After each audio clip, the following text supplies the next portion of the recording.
অসমীয়াৰ আয়ুস ৰেখা বহাগৰ আজি প্ৰথমটো দিন। জুবিনবিহীন প্ৰথমটো বহাগ বিহু উদযাপন কৰিছে অসমবাসীয়ে।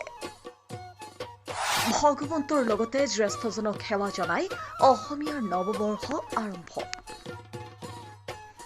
হয়। আজি মানুহ বিহু। অসমীয়াৰ জাতীয় স্বাভিমানৰ এই উৎসৱক লৈ ৰাজ্যজুৰি উখল মাখল পৰিৱেশ। চৌদিশে ঢোল পেপাৰ শব্দত প্ৰাণৱন্ত হৈ পৰিছে ধৰিত্ৰী।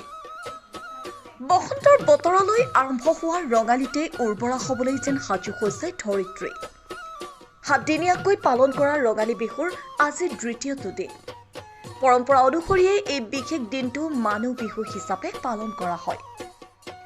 প্ৰথম দিনা গৰু বিহুত গোধনক গা ধুৱাই নতুন পঘাৰে বান্ধি গোহালিত প্ৰৱেশ কৰোৱাৰ পিছৰ দিনটোত অৰ্থাৎ ৰঙালী বিহুৰ দ্বিতীয় দিনা মানুহ বিহু পালন কৰা হয়।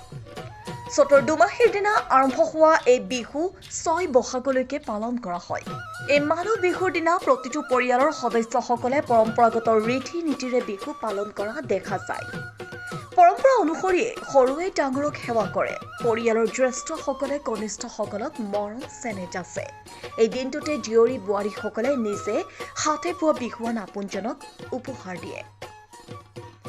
আজিৰ দিনটোত পালন কৰা মানুহ বিহুত সকলোৱে পুৱাই স্নান কৰে আৰু ইয়াৰ পিছত কনিষ্ঠজনে জ্যেষ্ঠজনৰ পৰা আশীৰ্বাদ ল'বলৈ সেৱা জনায়। অসমীয়া বছৰটোৰ প্ৰথমটো দিনত পৰিয়ালৰ জ্যেষ্ঠজনে গোটেই বছৰটোৰ কুশলে পাৰ হ'বলৈ আশীৰ্বাদ দিয়াৰ পৰম্পৰাৰ ইতিহাসে ঢুকি নোপোৱা দিনৰে পৰাই চলি আহিছে। এই মানুহ বিহুৰ দিনা প্ৰতিটো পৰিয়ালৰ সদস্যসকলে পৰম্পৰাগত ৰীতি নীতিৰে বিহু পালন কৰা দেখা যায়। ব্যতিক্ৰমী ৰূপতে পৰম্পৰা অনুসৰি সৰুৱে ডাঙৰক সেৱা কৰে। পৰিয়ালৰ জ্যেষ্ঠসকলে কনিষ্ঠসকলক মৰম চেনেহ যাচে।